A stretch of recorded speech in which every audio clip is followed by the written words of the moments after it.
King returned to Earth after partaking in the Blue Origin 11-minute spaceflight, but the reception wasn't quite as welcoming as she had hoped. Number 3, please don't call it a ride. That is not a friggin' ride. Whenever a man goes up, you have never said to an astronaut, boy, what a ride. You know, we duplicated the same trajectory that Alan Shepard did back in the day, pretty much. No one called that a ride. It was called a flight. It was called a journey, because a ride implies that it's something frivolous or something that's lighthearted.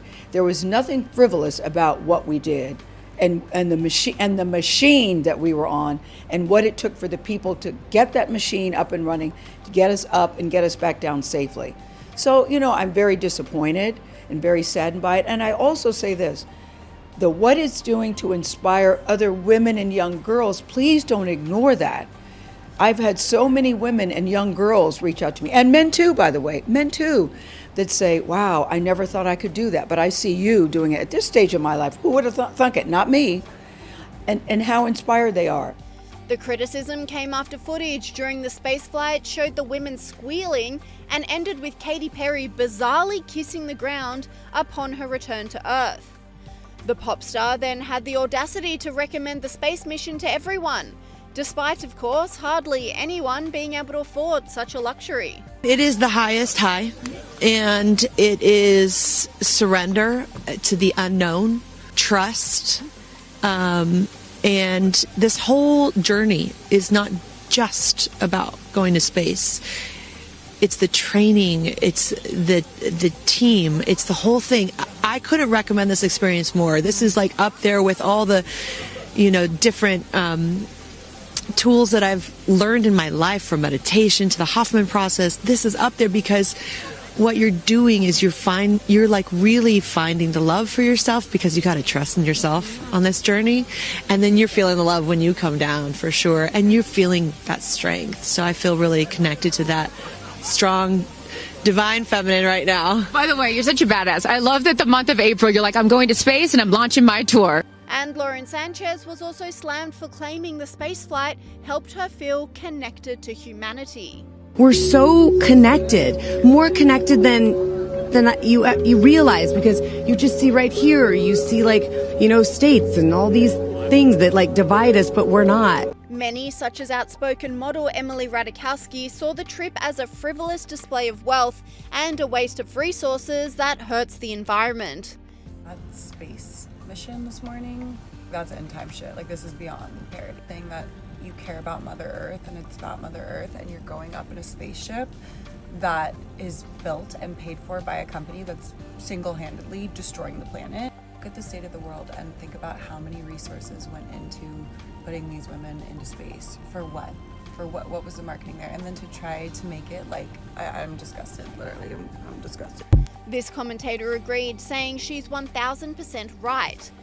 Who gives a F about billionaires in the first place, let alone their ego-inflated vacations while our planet is being destroyed? And Megyn Kelly reveled in the takedown of the woke space passengers by their equally as woke Hollywood peers. Where's Greta Thunberg?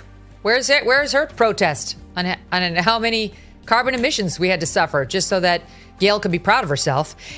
Olivia Wilde reposted an image of Katy Perry kissing the ground. Honestly, truly, she was acting like she got back from Apollo 13, kissing the ground, and she captioned it, $1 billion bought some good memes, I guess.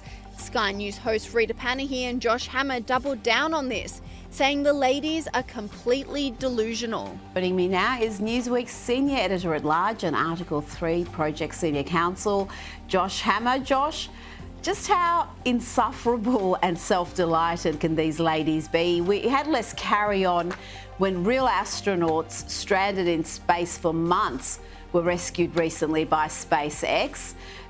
These overprivileged ladies spent a total of 11 minutes floating around in their designer spacesuits, and now they think it's going to bring about world peace. Yeah, Rita, it kind of reminds me a little bit of the old John Lennon song, Imagine, otherwise known as the worst song ever written. I mean, John Lennon had this song back in the 1970s after the breakup of the Beatles, that it's going to be a world with no borders, no religion, just kumbaya, world peace there, and apparently Katy Perry here and the ladies circumnavigating the globe in the year 2025 are trying to do their best John Lennon Imagine impression there. But I mean, what a bunch of just overindulgent pure exhibitionism. I mean, that really is the word that comes to mind here. I mean, this is obviously a stunt. It is transparently a stunt. These people are not going into space for any other reason other than to kind of raise their fist and say rah rah feminism, world peace. I mean, the message, frankly, like I don't even fully understand exactly what the purpose of this stunt was. I mean, it's kind of like a United Nations like hold hands together kumbaya thing. It's also partially like a feminism thing. But frankly, I mean, when people do this in the name of feminism, they actually set real feminism and real genuine equality to sexes backwards there. Because I mean, if this is what people think of when they think of feminism, someone who gets dolled up and they put on the designer suits and the makeup. I mean, Katy Perry clearly spending more time actually getting her makeup ready than actually going up into the atmosphere, right? I mean, people see this and they're like, okay, if this is feminism, I'm gonna oppose it. So they're undermining the very cause they purport to champion there. Ultimately, all sorts of these stunts. This is the reason, Rita, why I think the left is just not in a good place in the United States, because it is all pure symbolism. It is all virtue signaling. That's the entire edifice. That's the entire purpose, soup to nuts of all that they believe these days. You're so right. It is just so self-delighted, so divorced from reality. And they probably did spend a great deal more time on their hair and makeup than they actually did in space. They were up there only for 11 minutes.